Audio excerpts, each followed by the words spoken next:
Hello, everybody. I wanted to share with you some of my thesis work and how I kind of got to this point. I also want to talk to you a little bit about editing and influences and sequencing. Um, First off, I come from a background in my photography career as a photojournalist, but all of that really started when I was a student at Appalachian State University studying photography, and I started photographing what I call mountain folk, and they were this traditional mountain people that just lived a different way of life than everybody else did. They cherished their heritage and their history, and I just felt like a lot of that was disappearing. And in the past, I've always kind of been interested in different cultures, and I like traveling and seeing different things and experiencing something different than what I'm used to. That's always fascinated me. And I always felt really bad trying not to photograph the other. So I usually have always tried to find some kind of connection with my subject. If it was mountain people, I was thinking. I always thought about my grandparents who were farmers, and I grew up on a farm when I was young, and I have all these wonderful memories of gathering eggs and riding horses and fishing and things like that. And I could share that with the people I was photographing, so I felt like I had that connection with them.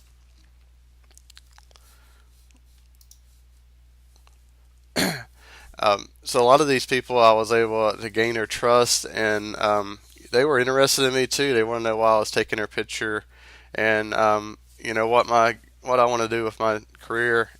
And it really led to me as a job as a photojournalist as I graduated. But I still have my heart in these pictures, and a lot of these people and places are gone now, and that kind of leaves a empty spot with me. And I've always been wanting to capture what's left of the our disappearing past. So that kind of led me into abandoned buildings and things like that, and old farmsteads, and I always like that kind of stuff.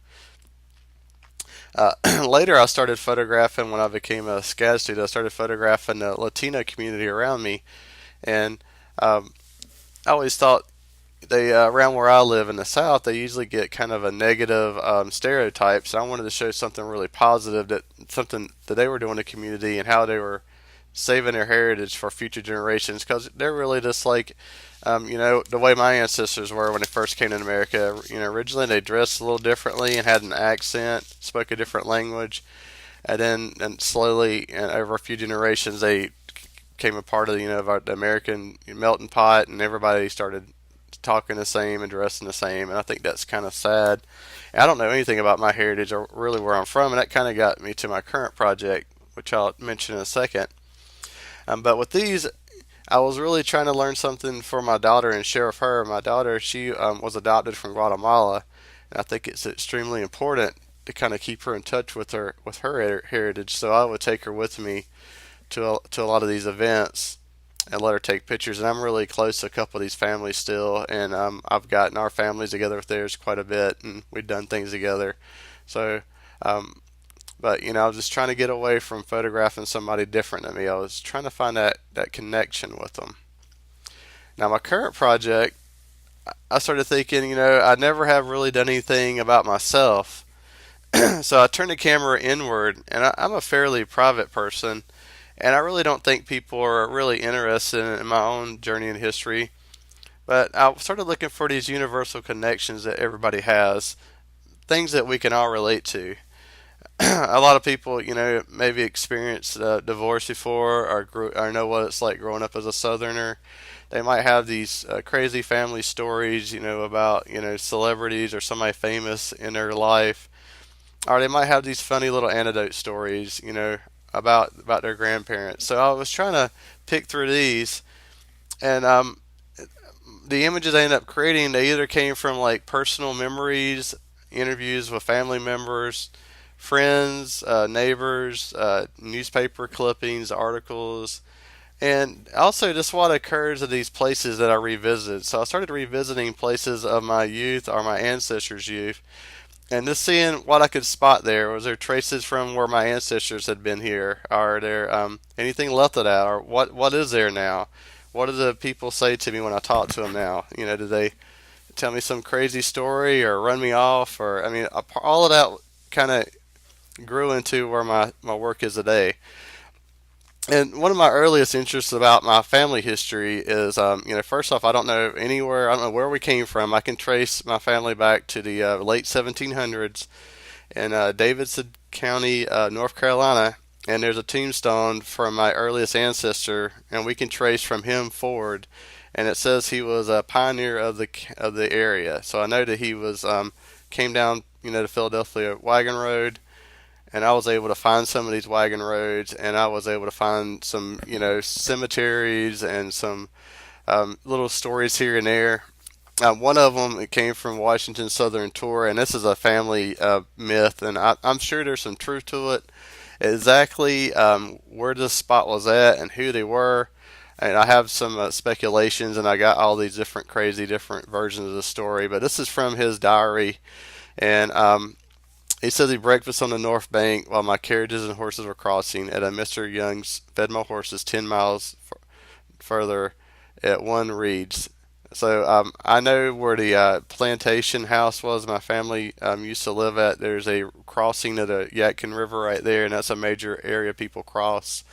So when Washington went on the Southern tour, he more than likely visited, my ancestor's house, and that just kind of fascinates me to figure out why he would stop here. It's probably because of proximity with the river and everything, but I just can't imagine what was said there and what that was like. I also have a diary from the 1800s of one of my great grandmothers. I use pieces of that, how she wrote, and it's really poetic sounding. I have a picture of my ancestor, a direct grandfather that was in the Civil War, and I got baby pictures of me. I got this is one of the houses that was originally the river plantation. So there was a brick in this house that had 1807 marked on it. It's burned down since then, but that doesn't place it in Washington's terms. But that's a pretty old house, and it was in the family history for a long time. Okay, so that makes my work is a part memoir. It's about the landscape. It's about memory. It's about these family albums that we all have, or most of us have. It's about narration, about how text and images go together. And also, in my thesis, I'm working about how, there's a bit of fiction in here with any photograph or memory. The mind tends to forget the occurrence of events. It leaves out a lot of details, dates and when happened where. The camera is able to take subjects out of context a number of ways, including how images are cropped, the perspective, the lens choices, how the photographer communicated with the subject when they took it. And then my images are kind of like I create them like an old movie reel or an old negative, and I have, dust and things I collected on the camera that gives us a feeling of the past. So the camera was actually, images I've taken were actually created with several cameras. So I usually don't tell people how I do this. Usually they think they're Instagram or something, which I'm okay with that, and that's kind of part of that's kind of intentional too, where I don't want people to always know exactly how I did something. But I was able to, and I just came across this on a Flickr page, and a couple articles about making these through the viewfinder cameras, and these are old like antique Kodak cameras that are twin lens reflexes.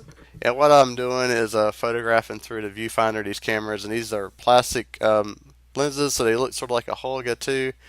And I fasten a Pringle can for a chimney, and that allows me to keep reflections and light leaks from hitting the ground glass. And I can also move this camera around sort of like a view camera. So I use a macro lens to capture these with, to be able to focus something that close. And like I said, at first glance, they do appear to have that Instagram look. And I lay my pages out. I'm creating a self-published book with my thesis show, and these are resemble Polaroids somewhat, the way they're placed out. This creates that sense of something being instantaneous, and it suggests that the images are created to preserve memories. It also kind of suggests a snapshot approach, but these are actually created in more the tradition of a view camera. I've drawn influences from many different places. One of them is Sally Mann. She is a view camera photographer, but she's not really. She's more into just the work not being perfect. And I love how there's light leaks in this and vignetting and selective focus. It has that real dreamlike appearance to it. Also, Dwayne Michaels, who we've studying some this week, and he uses a lot of narrative with his work. So he'll do the language he uses and creates will kind of give you a different interpretation of the image when you look at it. And also, I like the work of. I've always been drawn to Robert Frank and the Americans, and he was, the outsider, photographing us in a different version. But his book, The Americans, he went to great lengths to sequence it and to put that together, and it seemed like it was ahead of its time when it came out. But this one has more of that snapshot approach to it. But I do think these are very beautiful images. I've also looked at the work of Christian Patterson. He created a book that is called the Red-Headed Pickerwood, and it's based off of this crime. And he's gone around back to some of these same locations, used some of the actual artifacts, and kind of creates this narrative that the viewer and the reader will kind of figure out the story themselves. And that's what I kind of want to do with my work, is where you don't know exactly the story, but you can kind of put it together and come up with your own story. Also, William Christianberry, he photographed a lot of his hometown and this deterioration, and he'll go back and photograph the same location every year, and you can really see how things change over time. And also, Emmett Goldwyn, he used a lot of cameras. Over the lens was the coverage power wasn't big enough for the format, and he was able to create these vignetting. And he also turned the camera inward and photographed his family quite a bit. So a lot of his work draws to me. Here's a couple more of the images I created. Just going to this old mill my grandfather worked at and his father worked at, and who knows how far back it goes, and it's deteriorating now, and all these things have happened to it. Somebody I walk across looking for some wagon roads, and he tells me, to be careful on the other side of the river. Maybe you should look over there, but be very careful. Going back to my grandfather's barn and seeing his saddle just hanging there in the light, it's just so different going there now. And I think all of us kind of experience when you go back to somewhere that was part of your childhood. You look and everything looks a lot smaller than it was when you were little, but you'll get maybe a certain smell of something that smells similar, or these memories come back to us. I don't really live in the past. But I do, I get together with family, we'll start talking about, the good old days when I was younger. But I also want to kind of show sometimes these pictures, they don't always tell us everything. There's a lot of bad things that happen in my childhood. And I feel like, those aren't normally shown in photo albums and pictures. You usually don't find out about those. Usually those are the ones that, that get forgotten over time. Also these are some of my toys my dad put together when he had polio, and it's all broken to pieces now, and I feel like that's the way he was broken. The way I have my work sequence so far is I really haven't quite fully resolved this.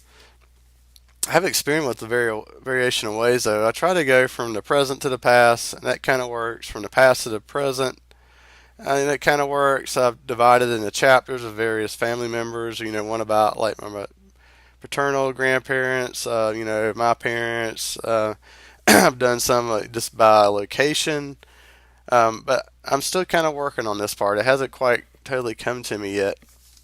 Now, when you look at family albums, and this is kind of where it's based off of, sort of like a memoir family album, they're not usually in chronological order. They're a little random. If you ever look through any of your family albums, or some you come across, sometimes they'll kind of be in order. I didn't stuff this they're sort of like in years or grouped together, but everything is kind of like in some random order. Just kind of flipping through a few of these to let you see, and this is sort of how the book's going to look. It's going to be a portrait layout. This is my own handwriting that I've scanned in. And I've been working about how these images and text work off each other, and I'm not like I said, 100% fully got all this resolved yet. But these are some old postcards that my grandfather found in a little box of his in a building that I've kept, and I find these like disturbing pictures in there, and I just don't know why he had these. It makes me think about my history, being a Southern, and how there's certain things that you just can't hide or get away from, but you kind of have to live with. You might not, it might be something you want to forget about the past. This is a wagon road that I ended up finding. Just thinking, um, people, hundreds of years ago taking these roads through the country, and this road kind of left me nowhere though. So I'm trying to think about what's the meaning of that. I finally find these trails are littered with trash and beer bottles, and just kind of goes around to I find nothing in this search.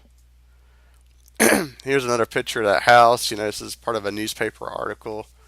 I finally get a hold of the person that owns the house. I find the people that live there. It's got a mobile home sitting there now, and they let me take pictures. I get a hold of the owner. He leaves me a message on my phone that he'd love to talk with me, but since then he's never returned any phone calls, so it's been kind of strange. But one of my earliest memories of this house is my grandfather taking me out there to look for these lost arrowheads in the attic, and we had to go past Uncle Floyd's room, and our dog just like took off and ran back to the car barking. So my grandpa was talking about he must have saw his ghost or something. I couldn't find his arrowheads anywhere, and he takes me on a tour of the house and shows me where these slaves are buried at, and he showed me where a child slave was, and it's just been like so ingrained in my mind. And I'm just trying to figure out, what kind of family I come from and what life was like back then. And I feel it upsets me that knowing there was a slavery in my family. But it also upsets me there's this area that has all this history but there's nothing remaining there now, just some bricks and mortar. I found in an article one of my cousins interviewed my great aunt that passed away, and she was talking about her grandparents, which are my great great great grandparents, which was in the Civil War. And I thought it was funny that she said that he was a sweet old man, but she was hateful but good. So I thought that was just really funny play on words. And then I find these stories about my grandfather, who up until he died, I always thought highly of him. But since he's passed away, I start thinking about how he wasn't a perfect person, and there's a lot of things about him I don't like now. And one of the stories, I went over and talked to a neighbor, and I'm asking about my other grandfather, and he's like he knew my grandfather Zeb, which is my father's father, and he's telling me how he sold his horse to Zeb, and he wished he never did it, and he heard that my grandfather was mean to the horse and beat it. And I was like, I can't believe he's saying this. And I was asking, what was the horse's name? He said the horse's name was Joe, which was my name. I thought that was just kind of ironic. And you start finding these little details out that you didn't know previously. That's also him, holding these two cats in a dress when he was a child. Just kind of throw off that different version of him that of his personality. And then, I have these stories about my grandfather carrying my father to the polio clinic, hitchhiking him there. It was really far away. He had to stay there for years, and he spent a lot of time on his back.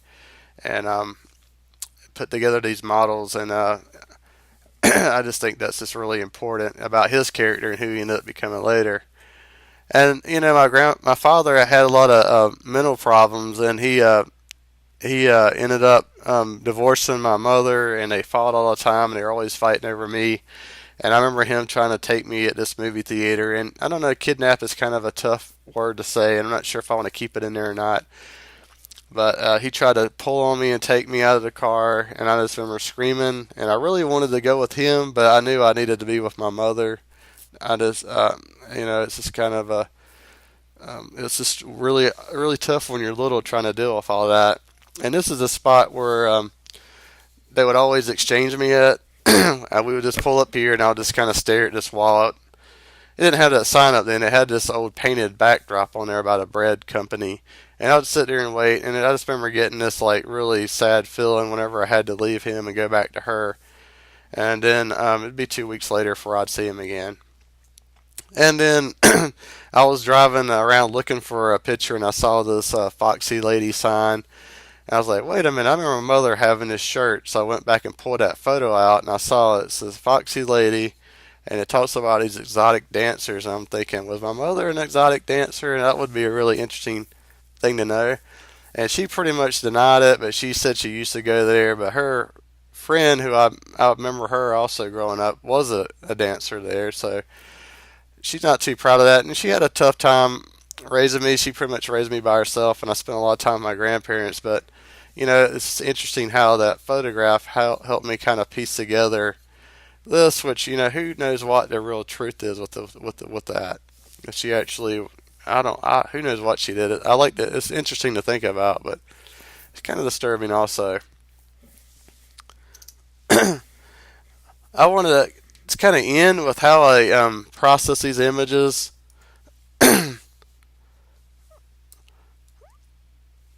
All of these images are pretty much just shot in RAW and processed through Lightroom. You'll notice there's a lot of negative space in here. I've used different lenses and cameras, and I've been able to eliminate a lot of this black space now, but there is a lot of empty space. And this is the inside of that Pringles can, which I painted black inside, and this is the top of that camera. So the first thing I would do is just crop these to a square format, and I would leave a little bit of that edge to create a border. So that goes back to Roland Barthes proving that the camera was there. So I kind of like to leave that reminder, just like shooting film. Some photographers leave the edges of that frame in there that shows you the image wasn't cropped, and that's how the camera saw it. And then from here, I do a couple things to the images. Okay, from here, if the picture has any kind of writing or anything on it, I will flip this picture back left to right. But if I like the composition the way it was, I will leave the picture the way it was in the camera. I won't flip it. I also will adjust the exposure just like I would do with any image. If I would want to make sure it's well exposed, do any burning and dodging to the image that I need to. And then I also, just like if I was working on any picture, I might go in here and maybe burn in the sky just a little bit.